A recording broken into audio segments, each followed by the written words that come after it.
Em Democracia, o Deus que falhou, Hoppe avisa sociedades que priorizam o prazer imediato, colapsam em degeneração moral e econômica. OnlyFans é o exemplo perfeito. Vamos dissecar com premissas e conclusões implacáveis. A preferência temporal, como Hoppe explica em Democracia, o Deus que falhou, é o grau em que alguém valoriza bens presentes sobre bens futuros. Sociedades com baixa preferência temporal, aquelas que poupam, investem e planejam a longo prazo, constroem ordem duradoura. Hoppe dá o exemplo clássico.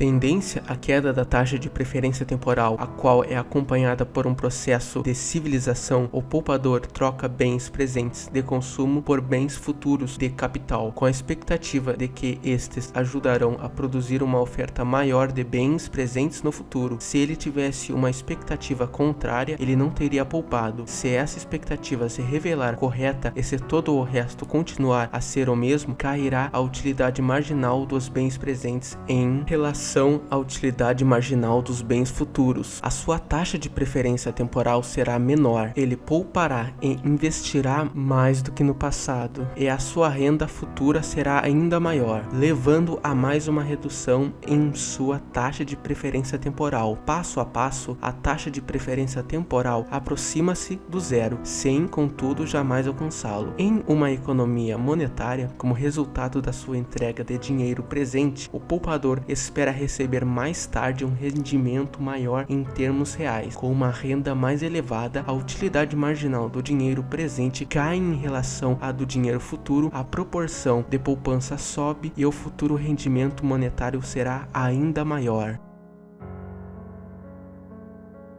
Eu sei que Bombauer, que já tratou da preferência temporal antes, com sua análise pioneira sobre o valor do tempo na economia austríaca, mas eu vou deixar os argumentos dele para um próximo vídeo e vou focar só no Hoppe mesmo.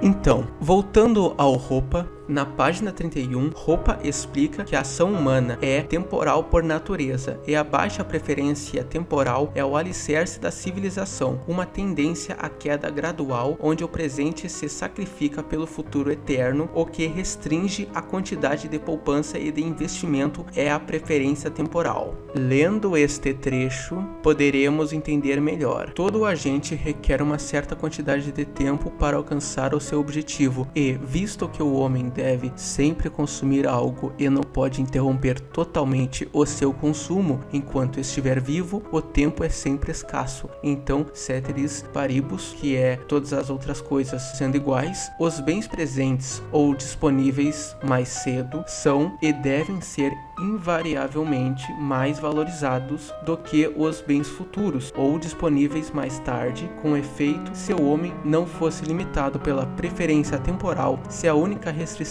operando sobre ele fosse a preferência por mais em vez de por menos, ele invariavelmente escolheria os processos de produção que proporcionariam a maior saída por entrada, ou seja, mais outputs que a produção por inputs, que é insumos. Independentemente do período de tempo necessário para que esses métodos dessem frutos, ele sempre pouparia e nunca consumiria. Por exemplo, em vez de fazer primeiro uma rede de pesca, Crusoe começaria a construir um barco de pesca, pois este é o método economicamente mais eficiente de captura de peixes. Que ninguém, incluindo Crusoe, possa agir dessa maneira torna evidente que o homem somente pode valorar frações de tempo iguais de uma forma diferente de acordo com o fato de elas estarem mais próximas ou mais afastadas do momento da decisão do agente. O que restringe a quantidade de poupança e de investimento é a preferência temporal.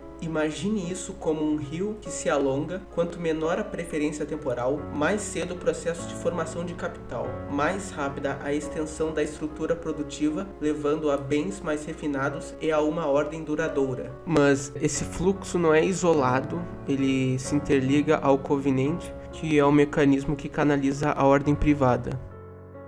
Vocês devem estar se perguntando por que eu tô falando de tudo isso. Basicamente, o OnlyFans surge como um oposto perfeito desse horizonte civilizacional, um sistema baseado na hipervalorização do instante, no consumo imediato e na erosão do futuro. Eu explicarei agora por capítulos para ficar mais didático para vocês e para não sair muito da premissa do vídeo.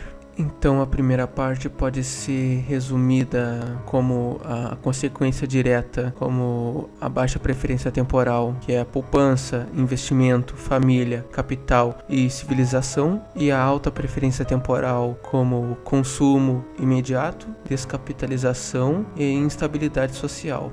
E não aparece nem como moralismo, mas como uma consequência lógica da ação orientada ao futuro, só para deixar bem claro. Família, herança e horizonte temporal.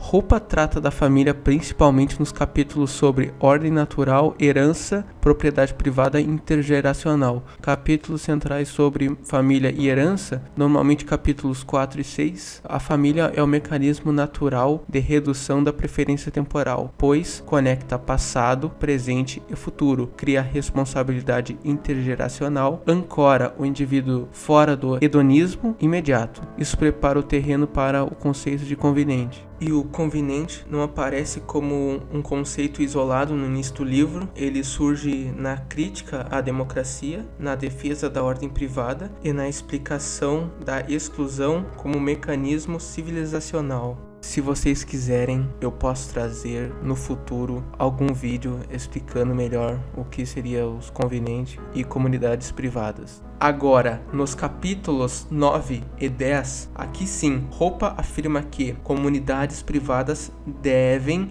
excluir comportamentos que elevam a preferência temporal. A exclusão não é agressão, é autodefesa civilizacional. Porque basicamente você assina um contrato em que duas partes estão de acordo e se você as ferir, você será excluído. Você toma um ostracismo, melhor dizendo. E o OnlyFans não é um problema em si, ele é um sintoma perfeito de um ambiente já dominado pela alta preferência temporal, como o corpo como capital de curto prazo, a monetização imediata do corpo, né? Nenhum horizonte familiar e nenhuma transmissão intergeracional. Isso colide frontalmente com um casamento precoce, fertilidade alta, herança, ordem privada. A ligação correta aqui é com os capítulos sobre a degeneração democrática, consumo imediato, colapso da responsabilidade, democracia, parasitismo e sexualização do presente. Roupa argumenta que a democracia incentiva decisões de curto prazo, socializa custos, destrói a responsabilidade individual. Capítulo sobre a democracia e preferência temporal social. Capítulos 7 e 8. OnlyFans se encaixa perfeitamente nesse ambiente. Prazer agora, arrependimentos depois. Custos diluídos socialmente, Estado absorvendo as consequências. Não é coincidência, é estrutura.